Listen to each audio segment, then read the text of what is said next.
ክቡር ጠቅላይ ሚኒስትር፣ ክቡራትና ክቡራን፣ ከሰባት ዓመት በፊት ኢኮኖሚን የገጠሙት ዋና የማክሮ ፊስካል ተግዳሮቶች የነበሩት አንደኛ ከፍተኛ የዋጋ ንረት፣ የማክሮ ኢኮኖሚ መዛባት፣ ዘላቂና አስተማማኝ የፊስካል ቁመና አለመኖር፣ ከፍተኛ የዕዳ ጫና፣ የውጭ ምንዛሬ እጥረትና ገበያው አለመረጋጋት ነበር። ይሄንን የማክሮ ኢኮኖሚ ስብራቶች ለመጠገን ላለፉት 7 ዓመታት መንግስት በመጀመሪያው የሀገር በቀል ኢኮኖሚ ሪፎርም እንዲሁም በሁለተኛው ሀገር በቀል ኢኮኖሚ ሪፎርም ሊከሰት የነበረውን የማክሮ ፋይናንሻል ክራይሲስ አስቀርቶ ጠንካራ እድገትን አስመዝግቦ በሁሉም የማክሮ ኢኮኖሚክ ኢንዲኬተሮች ወደ ተሻለ ቁመና ለመሻገር የቻልንበትና ይህንን ደግሞ በተሟላ ማክሮ ኢኮኖሚ ማሻሻያ ሪፎርም አሁን በዘላቂነት ለመፍታት እጅግ በጣም ስኬታማ ጉዞ ላይ ነው የምንገኘው። በዚህም ምክንያት ኢትዮጵያ ከአፍሪካ ፈጣን እድገት ያስመዘገቡ ካሉ ሀገራት አንዷ ልትሆን ትችላለች ማለት ነው። ኢኮኖሚ ሪፎርሙ ጠንካራ ተቋማትም የተፈጠሩበት ኢኮኖሚ ሪፎርም ነው። ስለዚህ በኢንስቲትዩሽን ግንባታ በኢኮኖሚ ረገድ ቁልፍ ሚና ያላቸው ተቋማችንም የወለደ ኢኮኖሚ ሪፎርም ነው። ኢኮኖሚ እድገቱን ያቃና ኢኮኖሚ ሪፎርም ነው። በዚህም ብዙ ውጤት ነው የመጣው። ዋና የፊስካል ፖሊሲ ማሻሻያዎች እና የእስካሁኑ ውጤቶችን በተመለከተ የመንግስት ገቢን ለማሰባሰብ የሚያግዙ ጠንካራ አዳዲስና ቀልጣፋ ስትራቴጂዎች ተነድፈው ባለፉት 7 ዓመታት ተተግብረዋል። ሰፋፊ የታክስ ፖሊሲ እርምጃዎች ተወስደዋል። እንዲሁም የውጭ ሀብት የማሰባሰብ ስራ በከፍተኛ ውጤታማነት ዲፕሎማሲያችንንም ባጠናከረ መልኩ የሀገሪቷን ኢኮኖሚ ተጠቃሚነት ባጠናከረ መልኩ ሰፋፊ ስራዎች የተሰሩበት ነው። ይሄም በረጅም ጊዜ የመካከለኛ ዘመን የገቢ ስትራቴጂና በአጠቃላይ ደግሞ የብድር ፖሊሲ እና የኤክስተርናል ሪሶርስ ሞቢላይዜሽን ስትራቴጂን ተከትለን የሰራ ነው። ስለዚህ የዛሬ 7 ዓመት ደሞዝ ጭምር መክፈል ያቃተው ፊስካል ፖዚሽን በአሁኑ ጊዜ እድገትን በከፍተኛ ደረጃ የሚያነቃቃ ኢንጂን ሆኖ እየተካሄደ ይገኛል ማለት ነው። የገቢ አፈጻጸም በምናይበት ጊዜ በአጠቃላይ ባለፉት 7 ዓመታት የመንግስት ገቢ የውጭ ኤክስተርናል ሪሶርስ ግራንት የምንለውን ፍሰት ጨምሮ ባለፉት 7 ዓመታት በ5 እጥፍ ነው ያደገው ማለት ነው። በከፍተኛ ደረጃ ምርታ የመጣበት ነው። በታክስ ብቻ ይወሰድ እንደሆነ 400% አድገዋል። የታክስ ያልሆኑ ገቢዎች 524% አድገዋል። የውጭ ኤክስተርናል ሪሶርስ ግራንት የምንለው ኮምፖነንት ከ900% በላይ ነው ያደገው ማለት ነው። ይሄ የሚያሳየው ከፊስካል አንጻር በዶሜስቲክ ሪሶርስ ሞቢላይዜሽን እና በኤክስተርናል ሪሶርስ ሞቢላይዜሽን የልማታችንን ፋይናንስ ለማድረግ ሰፊ የገቢ ሞቢላይዜሽን ውጤታማ ስኬት የተካሄደበት ነው። የውጭ ሀብት ፍሰትን በምናይበት ጊዜ ባለፉት ዓመታት በተለይ አምና ሪኮርድ የሰበርንበት ነው ማለት ይቻላል። ከልማት አጋሮች የሚገኘው የውጭ ሀብት ፍሰት ባለፉት 7 ዓመታት በአጠቃላይ 25 ቢሊዮን ዶላር ተሰብስቧል። በተለይ አምና 5.6 ቢሊዮን ዶላር ሞቢላይዝ በማድረግ ለዛውም በአብዛኛው በበጀት ሰፖርት መልክ ግራንትና ኮንሴሽናል የሆነበት ማለት ነው። ይሄም ሪኮርድ ሃይ የተመዘገበበት ነው። ይሄም የሪፎርማችን ኳሊቲ ውጤታማነት፣ ዓለም አቀፍ ተአማኒነትን በከፍተኛ ደረጃ የሚያሳይ ነው። የመንግስት የውጭ ፖሊሲን በተመለከተ የመንግስት የውጭ ፖሊሲ አቅጣጫው ድህነትን ለመቀነስ ትኩረት ያደረገ የግሉን ዘርፍ በኢኮኖሚ ላይ ያለውን ተሳትፎ የሚያበረታታ በተለይ ደግሞ ካፒታል ፎርሜሽን ወይም ፊዚካል አሴት መፍጠር ላይ ትኩረት ያደረገ ነው ማለት ነው።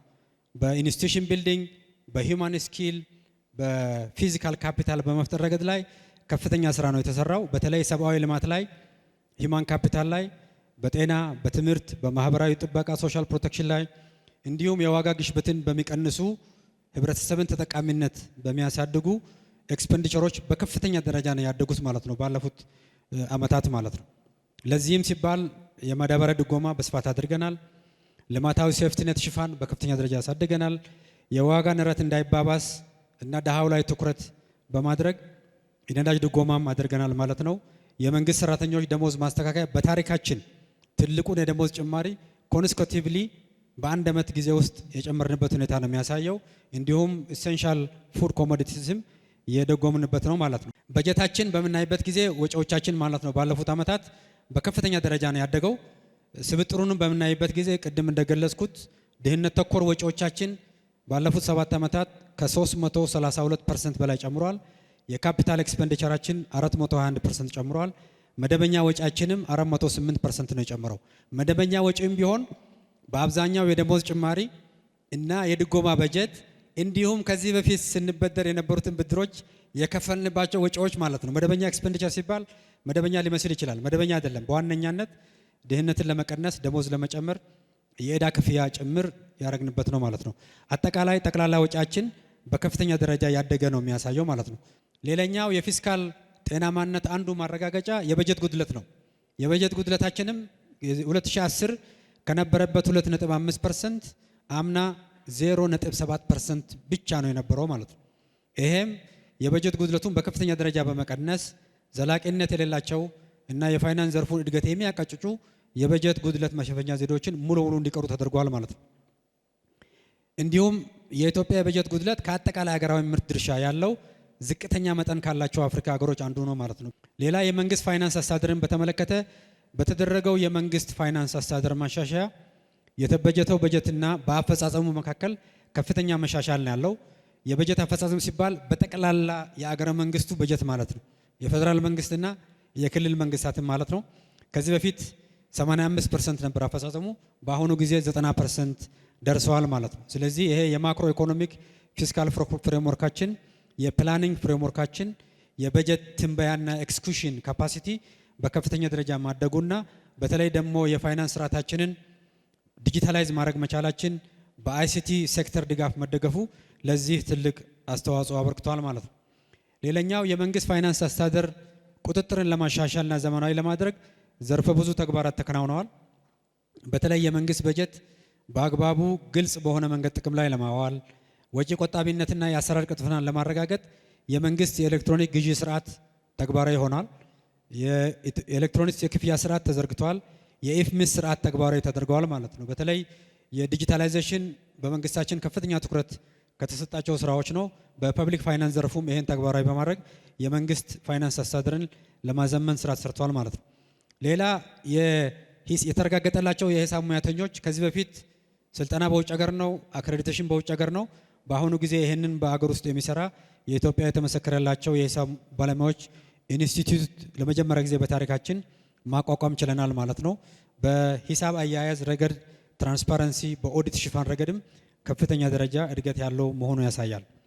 የብድር ሁኔታችን ባለፉት 7 ዓመታት በተደረጉ ጥረቶች ኢትዮጵያ ያላት የብድር ፕሮፋይል እና ሪስክ ደረጃ በከፍተኛ ደረጃ እየቀነሰ መሆኑ ነው የሚያሳየው። ለምሳሌ የመንግስት ብድር በ2010 ከአጠቃላይ ጂዲፒያችን በምታይበት ጊዜ 58% ነው የነበረው። ከሰሃራ በታችም ዝቅተኛ መካከለኛ ገቢ ካላቸው ሀገሮች አንጻር ሲታይ ከፍተኛ ነው የነበረው። ከ7 ዓመት በኋላ ኮምፕሊትሊ ሪቨርስ ማድረግ ተችሏል ማለት ነው። አሁን የኛ ዝቅተኛ ነው፣ ከሌሎች አገሮች ከኛ በጣም ከፍ ያሉበት ሁኔታ ነው የሚያሳየው። እንዲሁም ከውጭ ሀገር ብድር ጋር በተገናኘም እንደዚሁ ተመሳሳይ ነው። 2010 ዓመተ ምህረት ኢትዮጵያ ከሰሃራ በታች ካሉ ሀገሮች ከፍተኛ ነው የነበረችው። አሁን ከሰሃራ በታችም ዝቅተኛ የሆነበት ሁኔታ ነው ያለው። የኤክስተርናል ዴት ቱ ጂዲፒ ሬሾ በከፍተኛ ደረጃ እየቀነሰ ነው የሚያሳየው። እዚህ ላይ መግለጽ የምፈልገው አንዱ ከፍተኛ ውጤት የመጣበት የአዲስ ኮመርሻል ብድር አለመበደራችን፣ አብዛኛውን ኮመርሻል ብድር መክፈል መቻላችን በተወሰነ ደረጃ የተጨማሪ ብድሮቹም ኮንሴሽናል መሆናቸው የዴት ስትራክቸራችን ወደ ጤናማነት ኮምፖዚሽን የተቀየረ መሆኑን በከፍተኛ ደረጃ የሚያሳይ ነው ማለት ነው። በተለይ ደግሞ አሁን በቅርቡ በአጠቃላይ የሚጠናቀቀው የዕዳ ጫናን በማቃለል ረገድ ጉልህ ስኬቶች ተመዝግበዋል። በተለይ የዕዳ ሽግሽግ የምንለው የኮመን ፍሬምወርክ ጋር የምናደርገው ድርድር ኤምኦዩ ተፈራርመናል።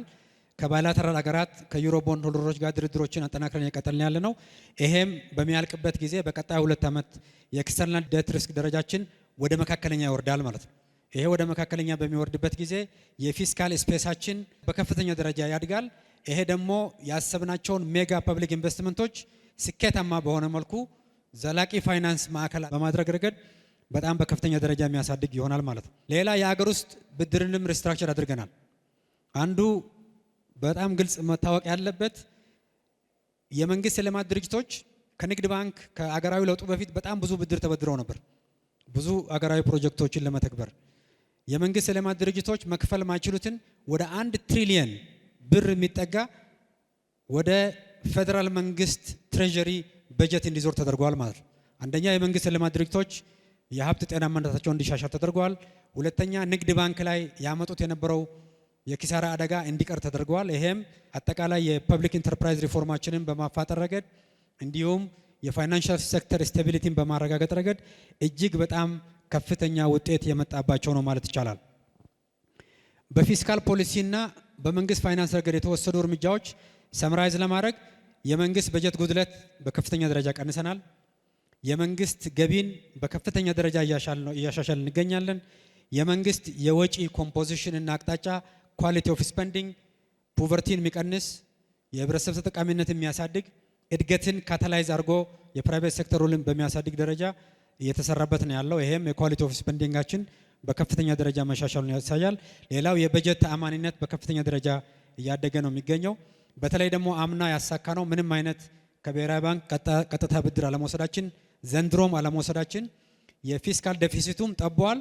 የጠበበውም ዴፊሲት በገበያ ውስጥ ካለ ገንዘብ በተለያዩ ኢንስትሩመንቶች የምንበደርበት ደረጃ ደርሰናል። ይሄም የፊስካል ፖዚሽናችንና ቁመናችንን በከፍተኛ ደረጃ አሳድገዋል።